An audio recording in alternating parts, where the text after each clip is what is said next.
কি লেভেলের স্ক্যাম চলছে দেখো, মোদিজির নামে মন্দির বানানো হচ্ছে। विश्व का सबसे बड़ा मंदिर भगवान श्री नरेंद्र मोदी जी का मंदिर बनेगा।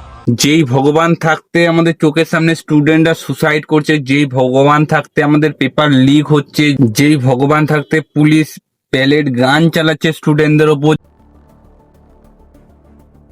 যেই ভগবান থাকতে পুলিশ লাঠি চার্জ করছে স্টুডেন্টদের ওপর,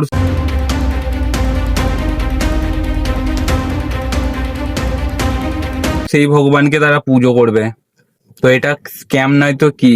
কেউ মোদিজিকে ভগবান বলছেন, राम भगवान है, राम भगवान के अवतार है मोदी। নাকি এখন ভগবান বানিয়ে আমাদেরকে পুজো করতে হবে?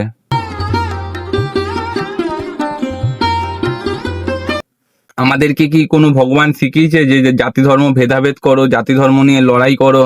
যেটা এই ভগবান আমাদের বুঝিয়ে দিচ্ছে। गोल ले लेंगे, सबको वितरित कर देंगे। और पहले जब उनकी सरकार थी उन्होंने कहा था कि देश की संपत्ति पर पहला अधिकार मुसलमानों का है। इसका मतलब ये संपत्ति इकट्ठी करके किसको बांटेंगे?